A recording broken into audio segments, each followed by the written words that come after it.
ஒரு கண்ணாடி மாதிரி வாழ கற்றுக்கோங்க. அப்போனா மட்டும்தான் இந்த வாழ்க்கை உங்களோடதா மட்டும் இருக்கும். அடுத்தவங்க அதில் ஒரு துளி கூட இது என்னால தான்னு ஒரு வார்த்தை சொல்கிறதுக்கு கூட வாய்ப்பு கூட கிடைக்காது. வாங்க வீடியோக்குள்ளே போகலாம். ஹாய், எல்லாருக்கும் வணக்கம். என்னோடய சேனலில் வீடியோ பார்க்க வந்ததுக்கு ரொம்ப ரொம்ப நன்றி. இந்த வீடியோ கண்டிப்பாக உங்களுக்கு யூஸ்ஃபுல்லாக இருக்கும். ஸோ வீடியோவை கடைசி வரைக்கும் பாருங்கள் அண்ட் சப்ஸ்கிரைப் பண்ண மறந்துடாதீங்க. தேங்க்யூ. என்னைக்காவது உங்கள் வீட்டில் இருக்க கண்ணாடியை பார்த்துருக்கீங்களா? நீங்கள் சோகமாக இருக்கும்போது அதுவும் சோகமாக தான் இருக்கும்.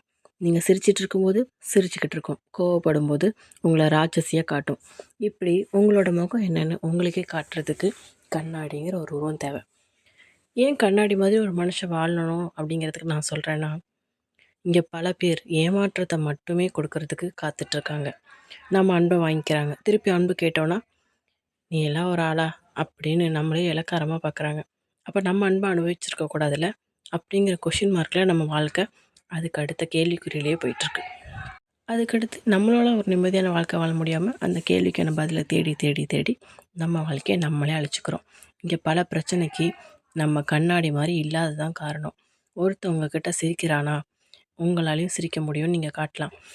ஒருத்தவங்களை அடிக்கிறானா, நான் அடி வாங்குறதுக்குனே பிறந்தவன்னு காட்டாமல் என்னாலையும் திருப்பி அடிக்க முடியும் அப்படின்னு ஒரு நிமிஷம் காட்டிட்டா கூட அடுத்த கையவங்க கண்டிப்பாக அவன் யோசிப்பான். நீங்கள் என்னவா இருக்கணும் அப்படிங்கிறத உங்கள் முன்னாடி இருக்கிறவன் தான் முடிவு பண்ணணும். ஏன்னா உங்களுக்குள்ள நல்லவனும் இருக்கான், கெட்டவனும் இருக்கான். ஆனால் யாரை கூப்பிடணும், யாருக்கிட்ட நம்ம பழகணுங்கிற விஷயத்த ஏத்தாப்பில் இருக்கிறவன் தான் முடிவு பண்ண வைக்கணும். ஏன்னா நம்மளை விட அன்பு காட்டுறவங்களும் யாராலையும் முடியாது, வம்பு செய்கிறதுக்கும் யாராலையும் முடியாது. இது நமக்கு தெரியும்ல. ஆனால் முன்னாடி இருக்கவனுக்கும் தெரியணும் இல்லையா? அவன் நல்லவனாக இருந்தால் நம்ம நல்லவனாக இருக்கலாம். அவன் ஏமாத்துக்காரனாக இருந்தால் நம்ம ஏமாத்துக்காரனாக இருக்கணும் அவசியம் இல்லை. நம்ம யாருன்னு காட்டினாலே போதும், அதோடு அவன் மூடிக்கிட்டு அவன் வேலையை நம்ம பார்க்க போயிடுவான்.